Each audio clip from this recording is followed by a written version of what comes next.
Ciao a tutti, io sono Federica e in questo video vi parlo di fotografia creativa, corso con esercizi per svegliare l'artista che dorme dentro di te. Un libro del famoso fotografo italiano Franco Fontana. Io ce l'ho in formato ebook, ma potete benissimo acquistarlo in formato cartaceo, vi lascio il link in descrizione.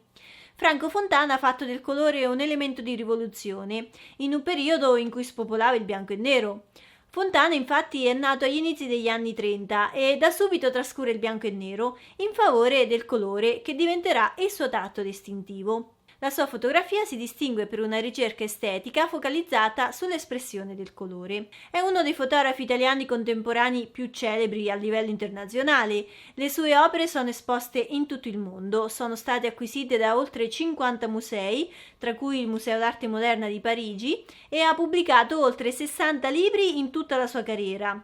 I protagonisti principali della fotografia di Fontana sono sempre due, il colore e la geometria, anche se non si è mai tirato indietro di fronte alle sfide e si è cimentato anche in stili a lui meno affini e con diversi soggetti nel corso della sua carriera. In questo libro l'autore ha raccolto delle lezioni che per anni ha tenuto agli allievi dei suoi corsi. Ma non troverete delucidazioni tecniche su come utilizzare la macchina fotografica.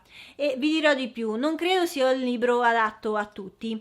Penso che molti che lo hanno letto non l'abbiano nemmeno capito in fondo. Quello che fa Fontana in queste pagine è condividere il suo modo di interpretare il mondo e la fotografia. Ma la maggior parte dei commenti che ho letto riguardo questo libro si concentra più sulla seconda parte, che è più pratica. Infatti troverete degli esercizi da svolgere per sviluppare un occhio creativo. Il problema, secondo me, è che se non si comprende in pieno il primo pezzo, difficilmente saranno di aiuto gli esercizi che vengono elencati alla fine del libro. E ora vi spiego perché. Ho letto delle recensioni su Amazon di alcune persone che hanno trovato la prima parte del libro troppo autocelebrativa, ma io non sono molto d'accordo con questa affermazione. Secondo me chi ha lasciato queste recensioni non aveva una conoscenza approfondita dell'autore e leggendo il libro non ne ha compreso quindi bene le intenzioni. Prima di tutto allora io voglio invitare tutti voi a guardare un bellissimo documentario sull'artista che trovate proprio qui su YouTube. Vi lascio il link in descrizione. Io l'ho trovato veramente ben fatto e di ispirazione. Ecco, quando avrete conosciuto bene Fontana e lo avrete sentito parlare, aprite il libro e provate a leggere la prima parte, che di solito viene snobbata. L'intero pensiero dell'artista sulla fotografia è racchiuso in queste pagine. Il fotografo ci porta a riflettere sul perché fotografare, sul prendere coscienza dell'atto fotografico come forma di interiorizzazione, di conoscenza di se stessi e su come la fotografia rappresenti e testimoni la propria identità. Poi porta degli esempi concreti raccontando episodi della sua carriera. E quello che fa parlando di se stesso non è autocelebrazione, ma portare un grande insegnamento a tutti noi.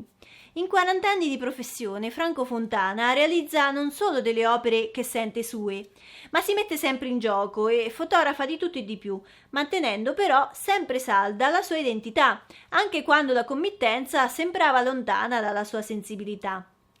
Riassumendo uno dei concetti chiave dell'insegnamento di Fontana, possiamo dire che scattare è una questione di pensiero.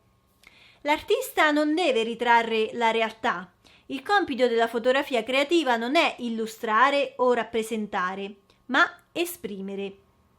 Le immagini sono un'emanazione del fotografo, traducono in un linguaggio universalmente comprensibile la sua interpretazione del mondo.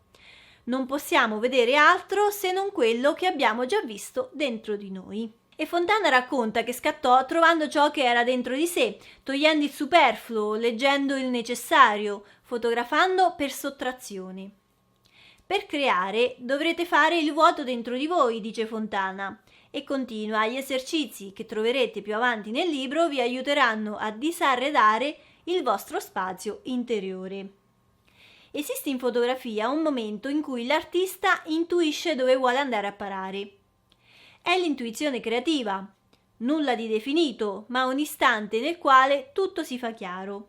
Il caso diventa un fatto nel momento in cui viene compreso, ma se non lo comprenderete, resterà frutto della fortuna del principiante. Gli esercizi quindi che ci presenta Fontana nella seconda parte del libro servono per sviluppare una nuova visione del mondo, per tradurre il visibile in invisibile, ovvero un mondo che il fotografo usa come strumento per esprimere quello che ha dentro. Il primo esercizio è famosissimo e si tratta di uscire a cercare il colore rosso. Lo scopo dell'esercizio è trasformare l'attributo rosso di un oggetto nel soggetto principale dell'immagine, senza il quale la foto perderebbe di senso. Ora, non ha senso uscire di casa e fare questo esercizio se non si ha chiaro in mente che Fontana non vi sta dicendo di fotografare tutto quello che trovate in giro che sia di colore rosso, ma che dovete tradurre il colore in un messaggio dal senso compiuto, interpretandolo e isolandolo dal contesto.